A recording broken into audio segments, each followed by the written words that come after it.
Welcome to On the Verge. This is Zach Spedden, joined as always by Bob Phelan and Nick Stevens, and we are recording this episode on Friday night, just after the Orioles announced the 6 prospects that they're going to protect from this year's Rule 5 draft by awarding them as 40-man roster spots. Most of them were not surprises. However, there were a few surprises in there, and we'll be discussing that tonight, as well as players that possibly could get chosen out of the Orioles farm system because they weren't given 40-man roster spots. And we'll take a look at where the 40-man stands now and talk about what other moves we could see from the Orioles over the coming months leading up to spring training. That'll be coming up in a moment, but first, On the Verge is brought to you courtesy of Mercer Floor and Home Carpet One. Mercer is a third-generation family business. It was established in 1959 and is located on Main Street in beautiful historic downtown Westminster, Maryland. For all of your flooring needs, think Mercer. So on Friday, the Orioles announced that they were protecting 6 prospects from the Rule 5 draft by giving them 40-man roster spots. That was left-handed pitcher D.L. Hall, right-handed pitcher Kyle Bradish, left-handed pitcher Kevin Smith, infielder Taron Vavra, right-handed pitcher Logan Gillespie, who really came out as the biggest surprise of the group, and right-handed pitcher Felix Batista.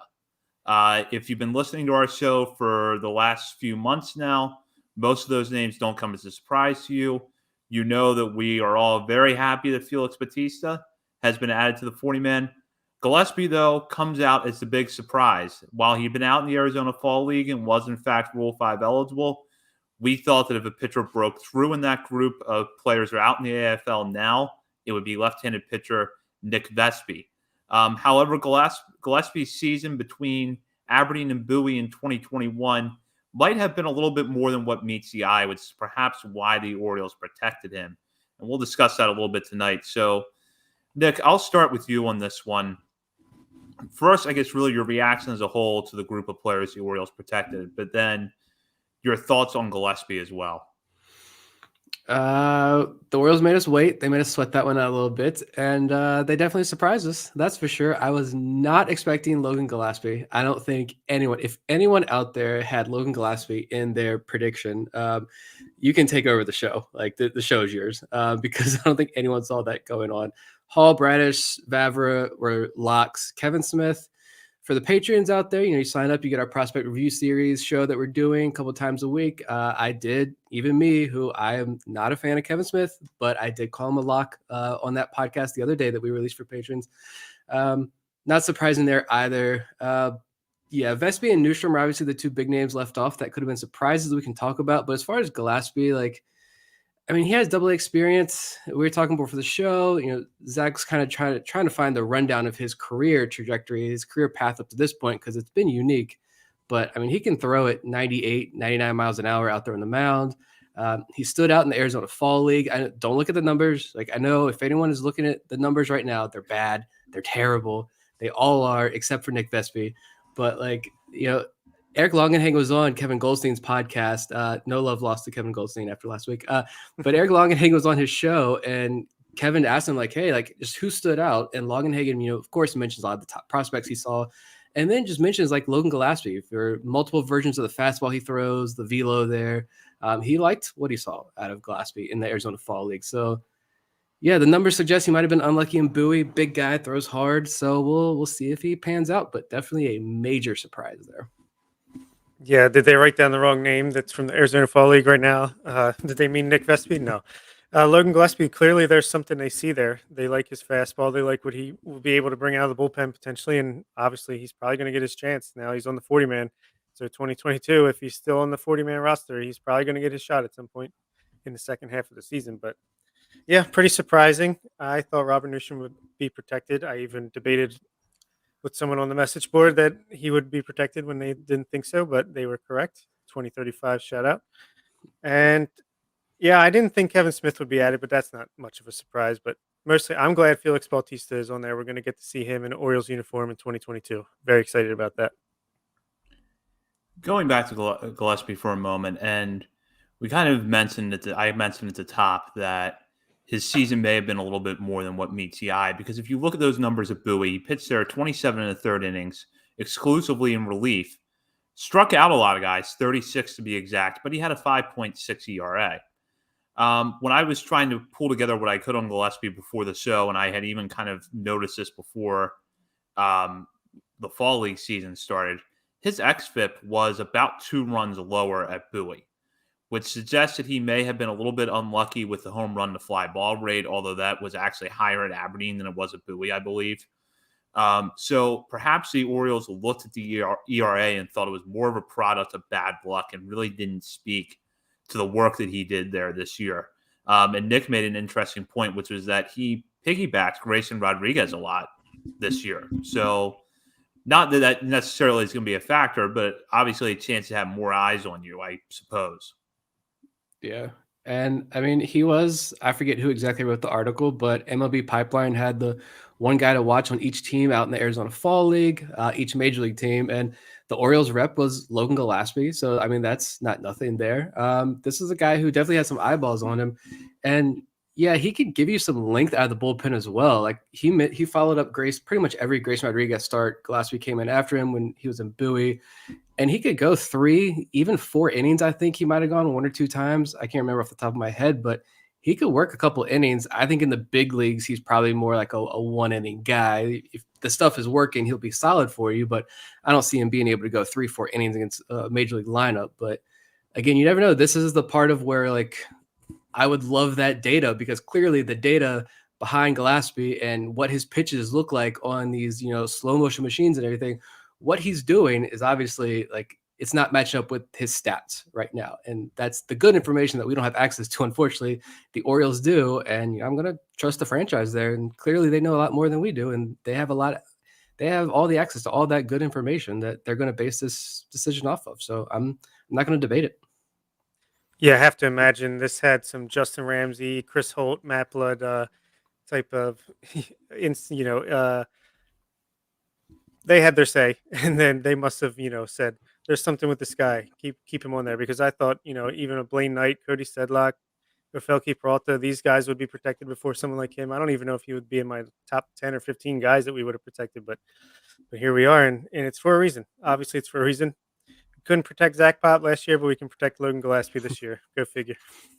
Well, Bob, that's a good point, because when I wrote my piece about this at Baltimore Sports and Life earlier this week, I mentioned Gillespie, but I also pointed out in there that there's a lot of players who fit this mold that are Rule 5 eligible this year. So how is he going to separate himself from, an Ofelke Peralta or a Cody Sedlock or a Blaine Knight? But for the Orioles, he did. There's something, in the data stood out to them, other than, I guess, the pure strikeout numbers that we've been talking about. Yeah. Is it spin rate? Is it, arm angle? Is it how close he gets, like a Freddie Peralta type where he extends a lot and seems like it's closer than it actually is? I don't know. I don't know what it is. We need that data. Come on, minor league baseball. Yeah, and I guess go ahead, Nick. I was just saying, like, if you do look at Blaine Knight and Cody Sedlock and Ofelke Peralta, Sedlock's been exposed twice now and was never selected. And it I'm a big Cody Sedlock supporter now after watching this past year, after I wasn't 2 years ago. He changed my mind this year, but he didn't really do anything that was whoa, major, really stood out. That's this guy is clearly on a major league path right now. I think he is on a major league path, but it was just a solid season all around for him. And then Blaine Knight, we talked about why he may have struggled in AAA, but I think the big thing there, something that you could probably hide and might scare some other teams away when it comes to Blaine Knight, is there were just no swing and miss at the AAA level whatsoever. So I feel like that's a big thing. And so if you're looking for another relief arm and you've got a guy like Gillespie who can almost touch 100 and you like his stuff in short stints, I guess why not go ahead and protect him? It's not a guarantee he's going to stick around either, but I mean, why not go ahead and protect him? But I do want to know what's up with Nick Vespi though, and why he didn't get protected. That's the big question mark, I think, for a lot of Orioles fans. Yeah, that's one that I've had, been questioning for, since we found this out about an hour ago. And I don't know what the decision behind that was. I guess they just like Gillespie's stuff better than Vespi's. But Vespi, overall had looked good in the Arizona Fall League. And I know that John Mayo had made the point, fastball slider from the left side, that's a Rule 5 pick. And, we're going to get into this in a little bit, but I think Vespi is a guy that the Orioles could lose now. The only drawback with him was that he didn't pitch well at AAA, but as we talked about a few weeks ago, that was after only within a couple of weeks of him coming off the DL at Bowie, or excuse me, the IL at Bowie. So you have to wonder, was he just rust a little bit? Yeah. Especially, the way he's performing now in the AFL, that seems like it could definitely be the case. And even his underlying stats were not too shabby in AAA. So I don't know. If you were going to go pure reliever, I would have went Vespi, but they knew more than us. Before we completely turn our attention to the guys that weren't protected, I do want to spend a little bit more time on the players that were protected. And I'll go with Felix Batista here just to start off this conversation. The three of us were big proponents of protecting Batista.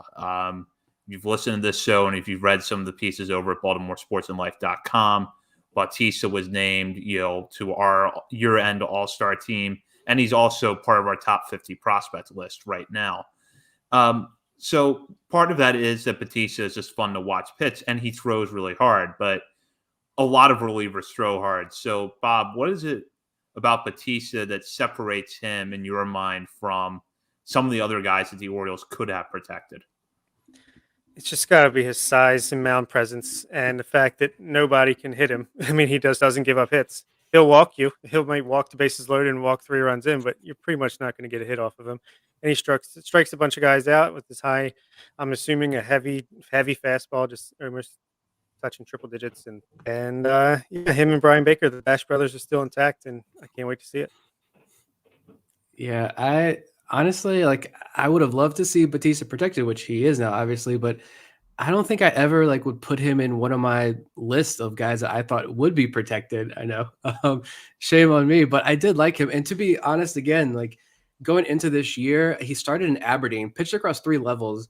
I paid him no mind when he was in Aberdeen. To me, he was just another relief arm. And then he gets promoted to Bowie, and that's where I started watching him. And it's wow, this guy might actually be good. Now, I don't think, shout out to Steve Molesky, who tweeted out after the protections were announced that he thinks Felix Batista is the 3rd best arm in this organization. I'm not going to go that far, but he can top 100 miles an hour.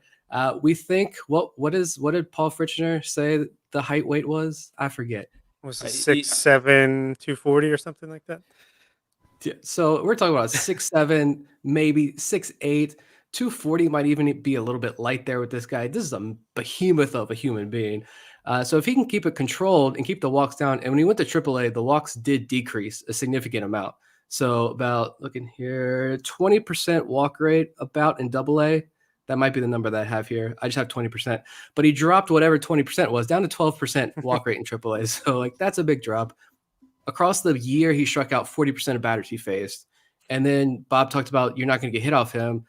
Opponents in high A hit 137 against him. In AA, they hit 044 against him. And in AAA, just 169. So the stats back that up. You're not going to get hit off this guy. So as long as he can keep it controlled and pound the strike zone, this is a gym. And it is just that size that makes him stand out. There's no way you can stand in that box. And there's the mad behemoth. Shout out to the behemoth of a man. Is that Felix Batista? He's been watching us all this time.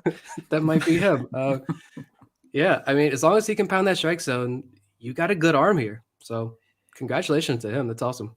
I mean, the thing that I look like, and you both touched on it, is that it's not a lot of hard contact. He's not a guy where it's 100-mile-an-hour fastball that's going to strike out a batter, end in a walk, or land somewhere 10 rows into the seats.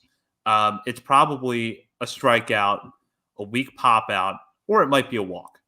But it's almost like if he's not going to give up that much hard contact, I can live with the walks a little bit, especially if, what I think the plan should be for him next year. First off, right now, if I had to put the 2022 bullpen together, I would have Batista in it. But, try to ease him into, the high leverage situations by starting him out more in the medium leverage, kind of like the way they handled Tyler Wells last year. Start easing him into those more high pressure situations. And, that will give him a little bit of an opportunity to work out his command. I thought that if the Orioles didn't protect him, that's the exact approach that another team would have taken after picking him in the Rule 5 draft. So I'm happy he's sticking around. Now, as for the 4 guys that we saw as locks, I do want to get into some great news, which is that DL Hall was throwing again this week. We saw the video of that on social media. It made us all happy. if he's healthy next year, how quickly do we see him in the major leagues? I'm thinking August at the earliest. I'm thinking it'll be like a Michael Bauman type situation. Like he's going to need to definitely get his feet wet. If not Double A, triple, or if not Triple A, then all the way back in Double A just for a tiny bit. And I think he's just going to be, five and dive in the minor leagues next season, and then maybe he gets some time in the bullpen towards the end of the year. Yeah, I knew he wasn't throwing like in games. Obviously, they shut him down, but I knew he was in Sarasota working out. I didn't realize, at least that video he posted, I don't know if it was Twitter or one of his Instagram videos that he posted, like he went 6 months without throwing a baseball, apparently. So like that like doesn't scare me in terms of like, oh my God, he's injury prone now. Let's sell DL Hall at this point. But it does worry me a little bit. Like, are they going to be super cautious with him next year? So I think in other episodes, I said that injury, while yes, it might be a major injury, it doesn't really set his timeline back too much. I'm wondering if we see him in the major leagues at all next year. Like, does he start the year in Double A to get his feet wet again and then move up to Triple A, or what happens with DL Hall? If they take him easy, obviously, then he's going to spend a month or two, probably even Bowie. That'll be interesting to see. I don't know, but I'd be honestly kind of shocked if we see him in the major leagues next year. Maybe a cup of coffee at the very end, but. And does he even start, the year on time? Or is he like kind of like Michael Bauman? The rosters are announced, and hey, where's DL Hall? He's not here right now. He might not get started until a couple weeks or maybe even a month into the season. Well, coming off the Ballman thing, I do feel better about how the Orioles can handle these type of situations. So I do feel like that even if Hall starts next year back at Bowie on a very short leash and they use him very conservatively, that they're going to ultimately have a roadmap to get him back up and get him to the point where he's at least putting together 5-inning outings in AAA. The thing that I wonder now, though, after we talked to John Mioli a couple of weeks ago, is that Mioli had pointed out that, Ballman might not necessarily have all of his pitches back even after this year. So I sort of wonder if DL Hall might end up in the same boat where he looked really good, but that repertoire is still not completely built back up to where it was before the injury. Hopefully that's not the case, and we're able to see Hall sometime next summer. But I agree with you guys that if we see him at all in 2022, it will be later. Any thoughts on the other three, Bradish, Vavra, and Smith? And I'll start with Nick here. Not really. I mean, Bradish, we all figured they were locks. Super happy for Kyle Bradish. He's on the 40-man now. I think he could very well start next year in this rotation, in the Orioles Major League rotation. He's going to have every opportunity to, at least. Vavra didn't really play a whole lot. I mean, 40, maybe 50 games total this year. So he, again, like DL Hall, he might start the next year in Bowie. I don't know how these rosters shake out, but he could be a very late 2022 addition to the Major League roster if he cracks the majors next year. But still a solid high floor player. Smith, just I don't know. I mean, I feel like I tried real hard to keep it positive in the Patreon episode. And it's a wash. 2021 was a wash. Let's go out. He's going to have a new pitching coach if he starts the year next year in AAA, which I imagine he will. I don't see why he wouldn't. He's going to have a new pitching coach, or he's going to have Justin Ramsey back next to him, helping him out there. So start fresh. That's all I'm going to say. Start fresh. Yeah, it could be meet the new coach, same as the old coach. Hopefully gets him right back on track. I mean, yeah, Kevin Smith, what is there to say? He's just got to get that slider under control, or even that fastball. He just can't throw anything for strikes. He can't do any damage. But I think it says something that they added him. They must feel good enough that they can turn things around for him. And maybe he's just like he needed this learning experience to get through games, and he'll be like the Alex Wells and Zach Lother were last year, where he's just got to fight through that. But Taron Vavra, I think he's going to come in spring training 2022 healthy and lighting the world on fire, forcing the way up. He's going to start in AAA and be the starting second baseman by June. That's my prediction there. And Kyle Bradish, I think he essentially had an entire AAA season last year, and he seemed to get it down pretty well towards the end of the season. So I think he's got a very real possibility of making the starting rotation right out of spring training. Yeah, I agree. I could definitely see Bradish in that mix. And if Vavra is healthy I think that he probably hits his way into the conversation for second base by the middle of the season, especially if the Orioles really don't nail that position down, which they failed to do last year. So we'll see what happens. We're going to turn our attention now to the players that were left unprotected. And I think based off of the fan reaction that I saw and Bob talked about a little bit earlier, apparently there was one fan who thought Robert Newstrom was not going to be protected, 25-35 over at the BSL board. But the three of us, I think, kind of thought Newstrom was going to be protected. A lot of Orioles fans thought he was going to be protected. A lot of articles leading up to tonight's decision talked about Robert Newstrom, not as a lock, but as a guy that was, seemed likely to be protected. He's left off after a good year between Bowie and Norfolk, and I've been scratching my head for about the last hour trying to figure out why that happened. I'm kind of starting to develop some ideas here, but I'll start with Bob. First off, how surprised were you when that announcement came out and Robert Newstrom was not on that graphic that the Orioles pushed out? And secondly, can you come up with any theories on why that may have been the case? Well, I was certainly surprised. I can't say I was completely shocked, just because I feel like the closer it got to the deadline, the closer or the more it seemed like this possibility was there. I think it's just, I don't think it means the Orioles think that Robert Newstrom's a lesser player or prospect than, say, a Logan Gillespie or even Felix Batista. I think it just means outfielders are not exactly, the kind of player that gets taken in the Rule 5 and lasts an entire year. It's a lot harder to hide an outfielder than it is a guy at the back end of a bullpen or, on the fringes of the bullpen. So I think it's more just the strategy, playing the game. Elias got burnt by Zach Pop last year. Let's see what happens with Robert Newstrom this year. Yeah, it's now I'm with Newstrom investing, I'm trying to convince myself, bring all the bad things out and convince myself they're gonna stay by just downing them in my head, which whatever. It's not surprising, like Bob said. I agree. I really wasn't expecting to see his name on that graphic there as a protection, but I was really hoping he would be protected as a reward for this past season. But yeah, you look at maybe the defense. Is the defense an elite? Is he an elite right fielder at the major league level next year? Probably not. I don't think so. But so maybe there are holes in his games you can pick at. He did really kind of die off at the end of the year there. So, I mean, there are definitely holes in his game you can pick at, but if another team comes after him, I don't see, would he be able to stick across the full season in the major leagues if another team picked him up?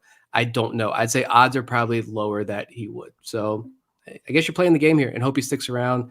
And yeah, I don't think this is a knock on him. Like the Orioles say, he can't cut it in the major leagues. I just think this is a gamble that they could afford to take with Robert Newstrom. But I hope he doesn't get picked. This is another sweat we're going to have to do for 3 weeks, 2 weeks, unless, the lockout happens and the Rule 5 draft gets pushed to January, and then we really got to sweat this thing out. But yeah, I'm going to say he probably doesn't get selected, but it's disappointing that he's not on the 40-man right now. Well, I was torn between thinking that he probably wouldn't be protected for a lot of the reasons that you both just mentioned. His defense doesn't particularly stand out. He did dive off a little bit at the end of his time at Norfolk, and it is hard to hide, I think, any position player, but especially an outfielder you're going to give, semi-frequent playing time to on your major league roster all year, unless it's a situation like Anthony Santander right after the Orioles chose him, where he was hurt for most, if not all, that stretch. I can't remember exactly. So it was easy to hide him. But I also thought back to when they protected Ryan McKenna, and I thought, what would be the separator? And I guess at the end of the day, it does come back to the defense, which is that McKenna can play center field. And there was really no doubts when McKenna was Rule 5 eligible that he had the makings, at least defensively, of a major league center fielder, even if he hadn't quite put it together with the bat yet. And I think the other thing, too, with Newstrom is where would he fit into this team with Anthony Santander and DJ Stewart still on the roster? And even Trey Mancini, for that matter. So if you're going to have all four of them on the 40-man, you're basically sending Newstrom back to AAA until one of the three players above him moves on or someone gets hurt. I mean, I would personally easily DFA DJ Stewart in favor of him, or at least have him on the roster over DJ Stewart. But maybe this is a hint that they're not going to trade Anthony Santander, and they're planning to go to war with the guys they have right now. And I don't know. Let's see if the NL has a DH next year, and I doubt he's going to be one of the first guys taken in the Rule 5 draft. So, is it going to be a good team that would have to take him towards the end of the Rule 5? Can he? I don't know. It's so See, interesting. my thoughts were running more in the opposite direction with the DH, which it might be one of those teams towards the top because there's an opportunity to get a DH that hits from the left side for the league minimum. It's a fair point. Yeah. I mean, I guess this also could just be a scenario where maybe they did want to protect Newstrom, and maybe they do really like him, but like you mentioned, they're planning to go into next season with a DJ Stewart and a Santander. Santander has had the injury concerns, so if he's shown in the past like he could be a 20 home run, 20 double guy at the major league level across the full season, it's just so rare that he's healthy for long stretches. So maybe he's still a young guy. So if you're hoping, let's give him one more opportunity. And then with DJ Stewart, I think DJ Stewart should have been cut 3 years ago, but at the same time, like if he does get on base at a really high rate. So if you bringing in, Ryan Fuller and these new hitting coaches and say, let's roll the dice one more year with you and see if these new coaches can come in and work with you, then Robert Newstrom doesn't have a place at the major league level. But at the same time, this could just be a scenario of this is where the Orioles start to lose some of that talent in the Rule 5 draft because there's too much of it. I mean, it's a pretty positive outlook maybe, but I'm going to go with that one.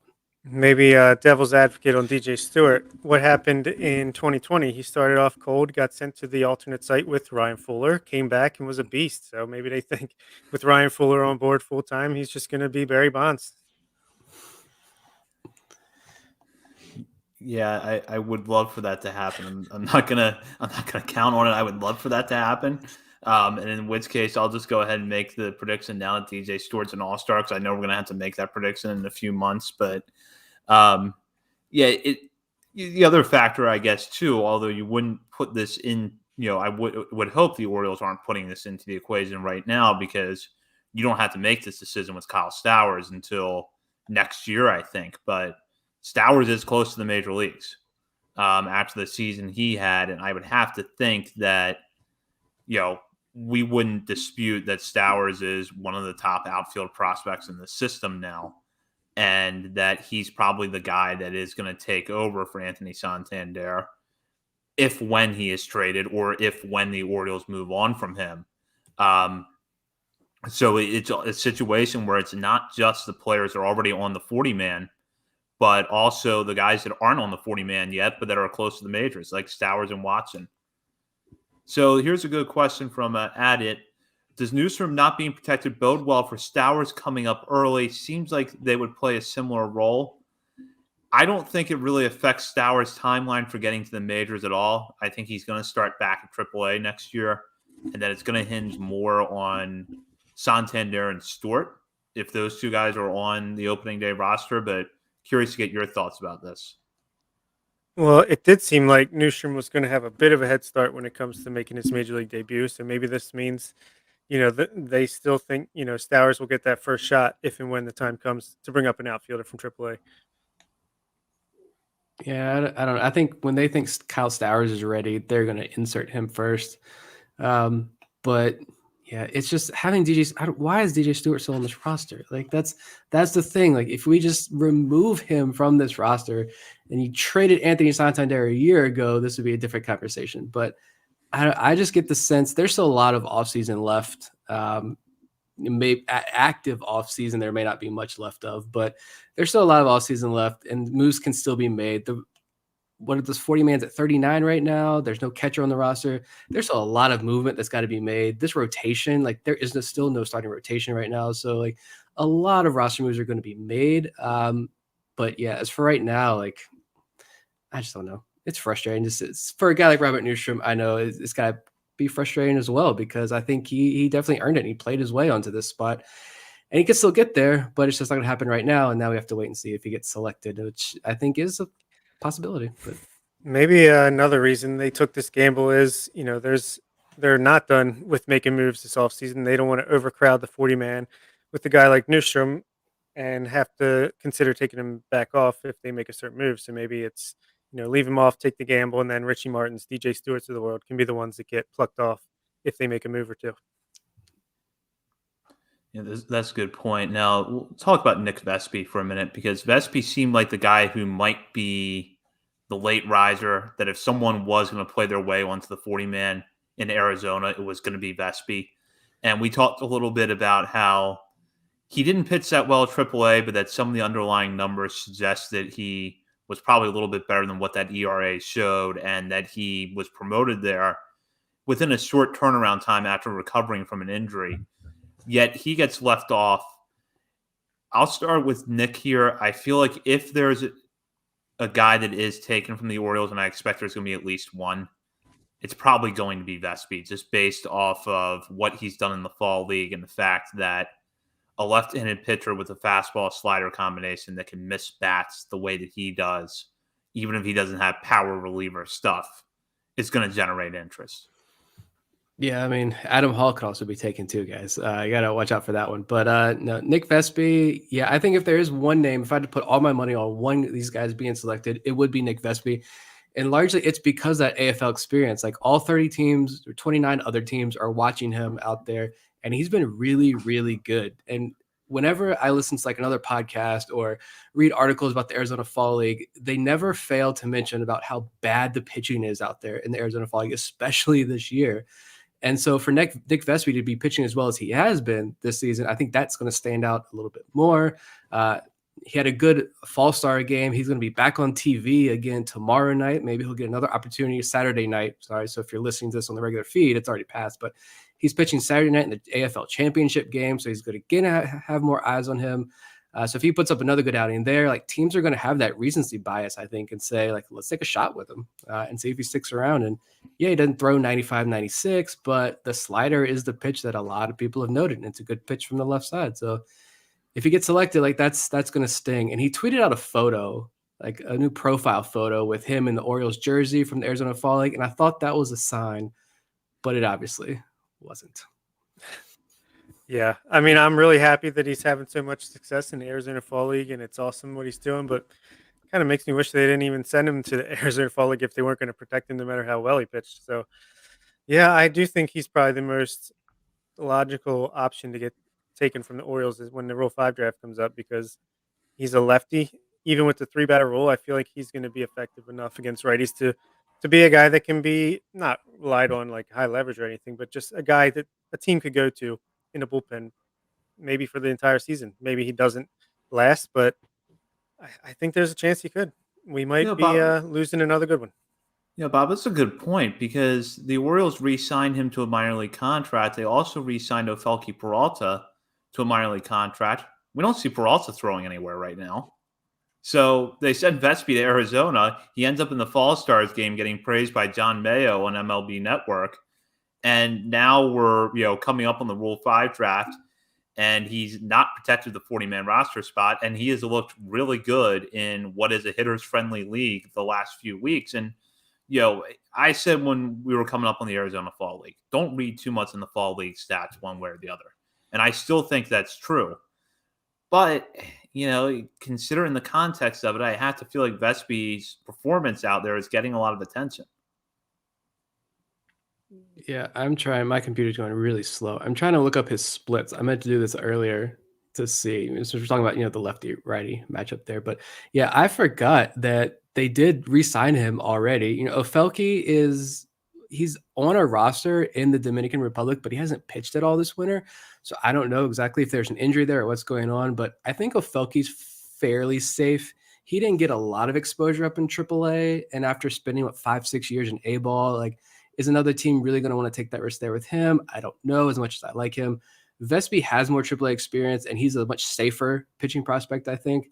And looking at his splits now, in Bowie, the splits weren't terrible. I mean, 0.91 average versus righties.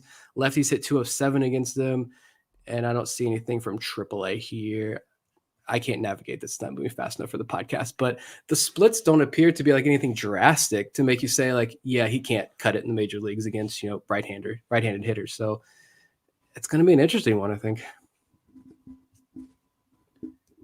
So Talk about here's a good question from Hunter Davis on YouTube. But the 40 man at 39 and player DFAs a plenty. Who are your next three players to remove from the roster? I'll start with Bob on this. Yeah, that's a good point. I mean, a lot of teams are making these moves, so maybe we pick up one of these guys that are getting DFA'd and waived. So I'm going to assume DJ Stewart's on the roster forever, so just skip right past him. I think Brooks Krisky is going to be one of the next ones. Richie Martin and Kelvin Gutierrez. Those are my three. Yeah, I'm trying to see here. Krisky, like I just don't even know. I was not watching the Major League product once he was added, so I have no idea who that is, to be totally honest. So he can go in my mind. Gutierrez is interesting because I actually really love that defense, but I know like no one else likes Kelvin Gutierrez. I think Richie Martin is gone. He can definitely go with Jahmai Jones on the roster. Lucius Fox, who we can talk about in a moment, who the Orioles added. I think that's kind of the death blow to Richie Martin, possibly. Terran Vavra being added to the 40-man roster. I don't see a need for him. You wonder if like Jorge Mateo is able to stick around. I know a lot of Orioles fans really like him, but another name that I think could probably go as well is Paul Fry. I don't know if he survives the cut as well. Yeah, that's a good point. Fry is probably a non-tender candidate, and we're going to learn a little bit more about that here in a couple of weeks. I would go Brooks Krisky and Richie Martin as well. I'm going to throw Joey Crable's name into the mix too. That seems like someone that could potentially get DFA'd at some point.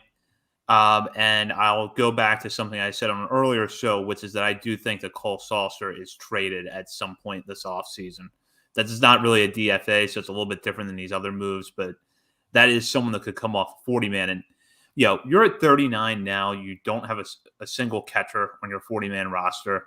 You know they're going to be making moves. And not only that, but you really don't have anything right now that to me looks like a starting rotation when you get past John Means. And I'm not just talking about talent level. I'm talking about, do you actually have enough arms to put between the majors and AAA to have 10 starting pitchers between those two teams? I'm not sure you do right now. So they're going to have to add a little bit in that area too. Are you crazy? We got Jorge Lopez. We got... Hold on one second. Spencer Watkins is back, friend of the podcast. Yes. Yeah. But I actually forgot looking at I had to pull up the Orioles roster because I forgot who was on some of these names like the Brooks Krisky and others. But Tyler Nevin is also on the 40-man roster and ended the year in the major leagues. So I forgot all about that when we were talking about the Robert Newstrom scenario there. You got Nevin, you got Santander, you got Stewart, Mullins, McKenna, Mateo, Hayes, and Diaz still hanging around. So, yeah, that actually makes a lot more sense now why Robert Newstrom probably wasn't added. I would happily DFA Yusniel Diaz in favor of Robert Newstrom, but no offense, Yusniel. You just said last week you were going to burn his jersey, so I don't think that came to that level. Yeah, that's a good point. So, is there anybody else you think could be an under the radar player that was not protected that maybe is taken by another team? I mean, Gray Fenter got taken last time, so who knows? Maybe Greg Cullen, he's in danger of getting taken and being starting second baseman for the New York Yankees. I just don't know. I mean, I've seen the name Kane Grenier thrown out a couple of times, which I don't think that's going to happen. I get the sentiment, like why somebody would like throw the name out there as a possibility. The defense is obviously major league ready. That's good defense there, but the bat has been kind of meh. I keep looking at Cody Sedlock and just thinking, like, if you're a team that really could use another reliever on the cheap, like the Pirates or someone that's picking at the top of the draft, and you have, open 40-man space, why not take a flyer in the second? Or aren't there three? I think there are 3 rounds in the major league phase. So why not take a flyer in like the second round of the draft on a Cody Sedlock? He's been available for the last 2 drafts. So, teams, if they do their homework there, like they've got the notes on Cody Sedlock. They've done the homework on him for the last 2 years. So maybe now they say, let's pull the trigger and see. But would he stick? That's a different question. I mean, he's as ready as he's ever going to be. 26 years old, AAA experience. So, yeah, if a team likes him whatsoever, then this is the time to do it.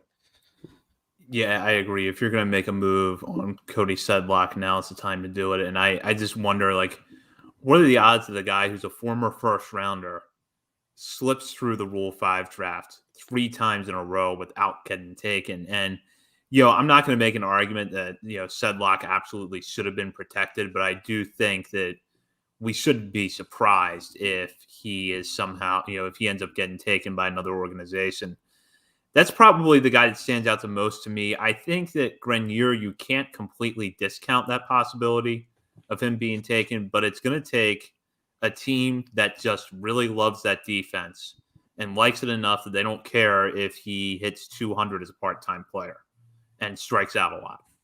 Because we know that Grenier is a guy that strikes out a lot and doesn't really supplement that with a lot of power, which is, I think, right now why he's on the outside looking in on a day where the Orioles claim Lucius Fox on waivers from the Royals. Yeah.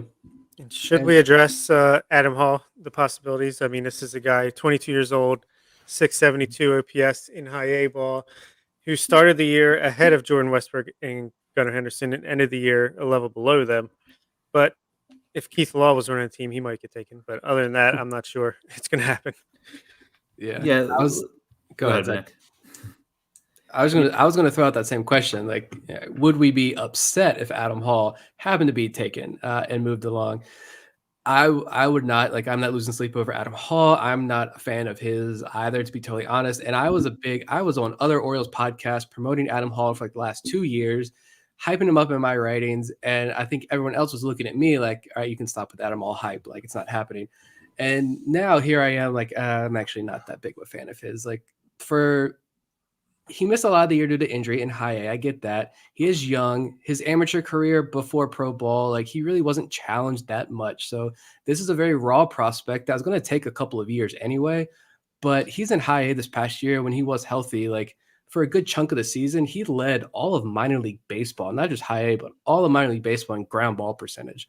So like 60 something percent. So he doesn't hit the ball hard. It's a lot of singles that can turn into doubles with the speed. The speed's truly elite, but like, it's a lot of singles and ground balls, and he doesn't hit the ball very hard. And the defense is good, but I think there are a lot of guys like him in baseball.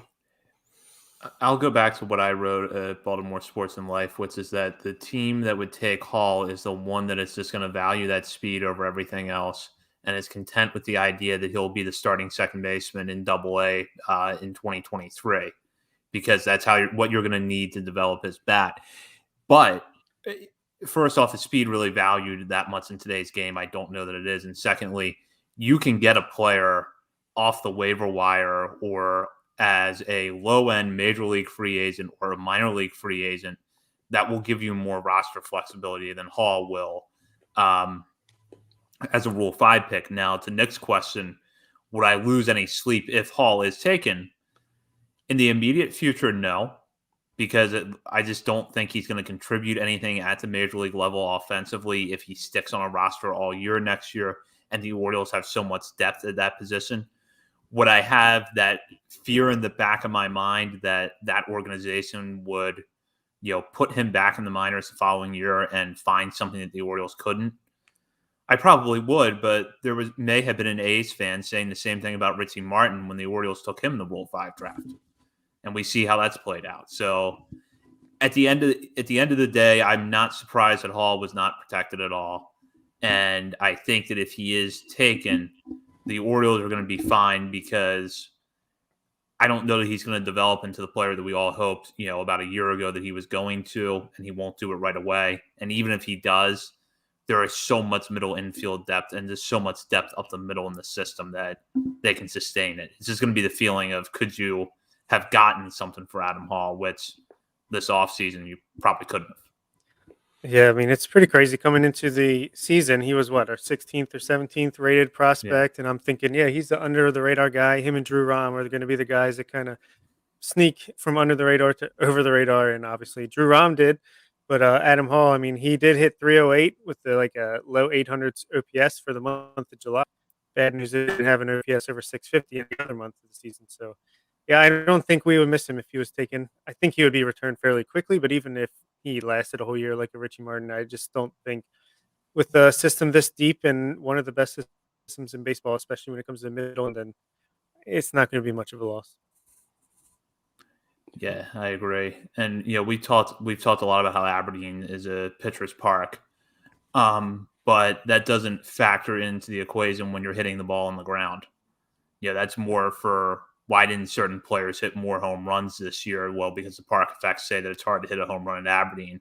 But when you hit the ball on the ground as often as Adam Hall did, like to Nick's point, he led minor league baseball in ground ball percentage for a while. It doesn't matter what ballpark you're in.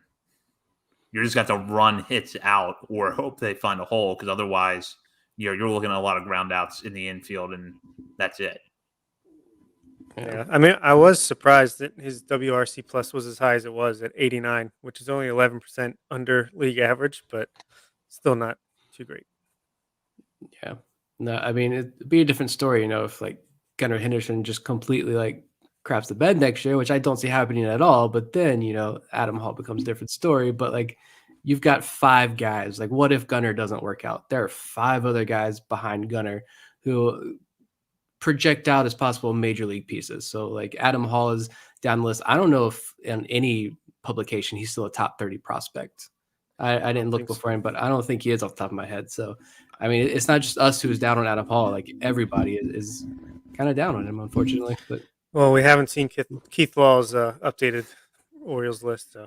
Well, I know that there has been it has been cited elsewhere that Hall is still technically in the top 30 for MLB Pipeline, but I don't know the last time MLB Pipeline made like the full scale changes to the list that weren't just adding a player on because someone graduated.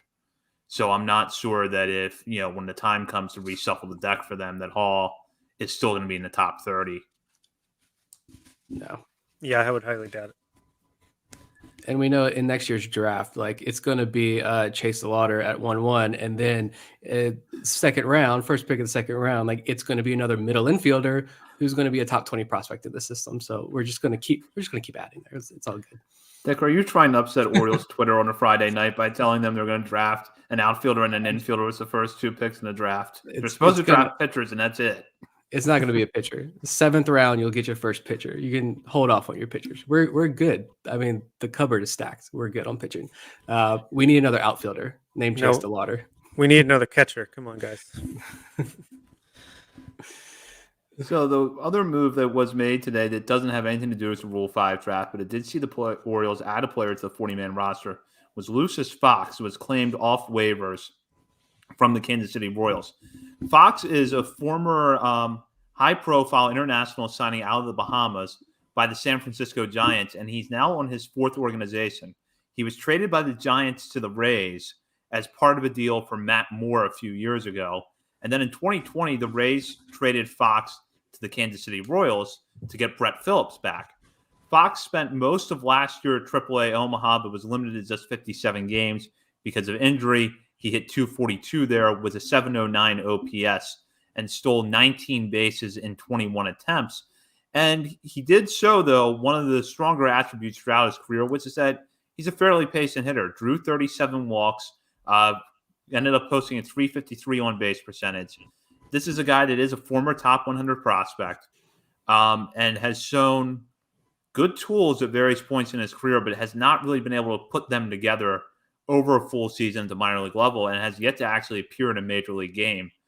The good news for the Orioles, though, is that he does have options, so he gives you a little bit of flexibility on the 40-man roster. I'll start with Nick on this. Just thoughts on this move and what you think Fox brings to the 40-man roster. It's interesting. It was fun to get that in the afternoon while we waited for the 40-man roster decisions. But, yeah, I mean, the Giants signed him, went back and looked for $6 million.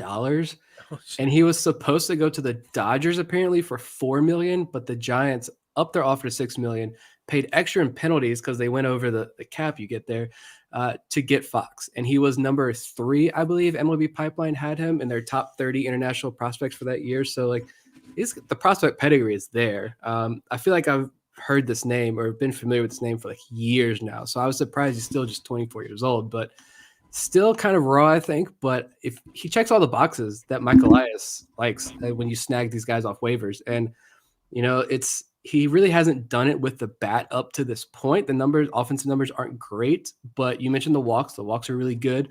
Stolen bases are elite. 142 stolen bases in 479 career minor league games. Speed's elite. Love that. He entered the year 28th in the Royals system. So, is he a top 30 guy in the Orioles system? Probably not. But still, this is a guy who got off waivers. And something else, I think it was MLB Pipeline's report has that when he went to Kansas City, they didn't realize once they got him hooked up to their machines, they didn't realize the batted ball data was as good as he was putting up. Like, he hits the ball hard. They didn't realize he hit the ball that hard because he just doesn't homer. It's just line drive, hard contact. So if he's hitting the ball that hard, we know the Orioles like that. That's a box they check. He's hitting hard line drives, good defense, second base, shortstop, third base, good speed. I think all the raw tools are there for this organization to work with. And like, this move is 100 times more fun than a Pat Vallejo waiver claim. So like, this, is he going to pan out? I don't know. Is he going to stick around? I don't know, but I think this is it for Richie Martin. Jahmai Jones, goodbye. And Lucius Fox, here you come. Yeah, I knew I recognized the name, and not just because it's the same name as the Morgan Freeman character in the Christopher Nolan Batman movies. This is a guy who's, like Nick said, he's been around for a while. He was the Rays 26th ranked prospect, is frequent or as recent as last year.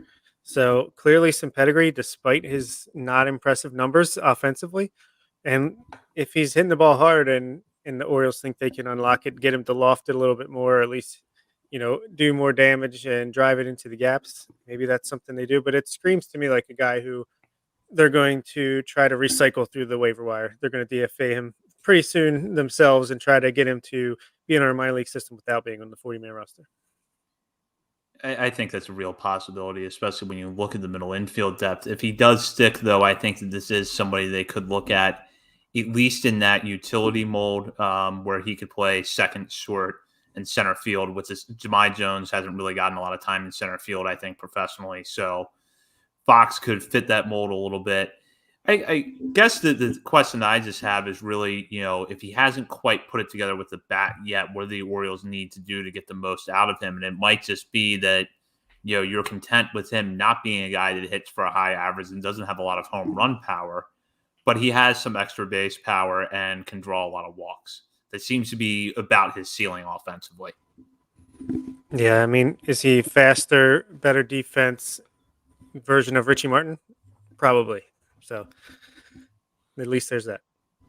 Yeah, I think Eric Longenhagen noted in his report that like even if the offense doesn't come around and he is just kind of what he's been in the minor leagues, he's still a guy who can hang in the majors as like a one WAR player, a defensive specialist, a speed guy to help you out in the late innings. We'll see if he sticks around. It's definitely interesting, like I said, and I had another point I was going to make and I completely forgot it. It's Friday night. I'll give you a minute to think about that point next. There is one last thing I want to talk about, and that's going back to the Rule 5. We'll have more specifics on the Rule 5 draft when we get closer when it actually is, and the three of us can take a look at who was left unprotected by other organizations and guess then who we think the Orioles might specifically target. But a point I want to throw out there, and I'll start with Bob on this, which is looking at where the 40-man is now and knowing what types of players are generally available in the Rule 5 draft, what could we see the Orioles target? Are they going to look for someone that could go into their rotation? Are they going to look for a bullpen arm? Or is it going to be someone maybe kind of a younger version of a Lucius Fox with a little bit more upside if that type of player is out there? I feel like we know kind of what the Elias and company are looking for when it comes to the Rule 5 draft. I mean, we saw it the last couple of years. They took two pitchers in each of those. So I think it's going to be a pitcher who has a starter's pedigree in the minor leagues. Maybe they can feint at him competing for a starting rotation spot in spring training. Then he winds up in the bullpen a la Tyler Wells. So I think it's going to be an arm for sure. I just don't see a bat really fitting in on this roster, except maybe a third baseman, infielder, definitely not an outfielder if Robert Newsom can't even crack the 40-man. So it's going to be an arm who's a starter in the minors who they'll throw into the bullpen and try to sneak through the year. Yeah, I was trying to think of like a third, like traits of a third baseman, but then I just keep thinking like Kelvin Gutierrez type traits in my mind. But Yeah, I think it's definitely going to be a pitcher. I'm going to say they don't take two. I think you're only going to keep one and try them out. It's going to be a sign. We're in the next step of this rebuild. Instead of 2 Rule 5 picks, we're only going to take one this year. This is progression, people. But I just think, I think there's so many bats, and you have so many bats like Vavra and others who were just added who are close to the major leagues. So you're not going to like block them. And I know a Rule 5 pick, you can just send them back. It's pretty easy. But if you're going to keep Stewart and Santander and all these guys around, there's no point to bring in another bat. It's definitely going to be a younger arm that you can hide. But yeah, I think it's just going to be one. It'll be interesting to dive into these lists and see who's unprotected. I'm sure the articles will be out over the next couple of days, over the holiday week, the top names available, and it'll be fun to learn about these guys. So we'll see. And the other point I was going to make about Fox, that was the point. It was just the fact that we have Stephen Loftus. We're going to have to bring Stephen Loftus on to have a Lucius Fox episode if their paths crossed. I can't think off the top of my head if their timelines when Stephen was with the Rays, if Lucius Fox was there or not, but maybe Stephen knows some good info about him. Yeah, maybe he was behind the acquisition. Hey. Yeah, you never know. And that would be good insight if Stephen was there when the Rays brought him in. We'll have to look into that. But that about does it for tonight's episode. We've recapped who the Orioles added to the 40-man roster, who they left unprotected, who could go in the Rule 5 draft. And as a programming note, we will not be live on November 21st. We'll be getting ready for the Thanksgiving holiday, but we will be back with a live episode on November 28th. So be sure to follow us on Twitter at BSL on the Verge for that. Check out BaltimoreSportsAndLife.com. I'll have a piece up there about the players that the Orioles protected and didn't protect with 40-man roster spots, kind of the follow-up on what I wrote on the site on Monday. We also have a lot of good Ravens coverage over there, college sports, some high school stuff thrown in. Be sure to join the message board and join the discussion with fellow board posters and BSL contributors like Bob, Nick, and myself. So for Bob Phelan and Nick Stevens, this is Zach Spedden. Thank you for listening to On the Verge.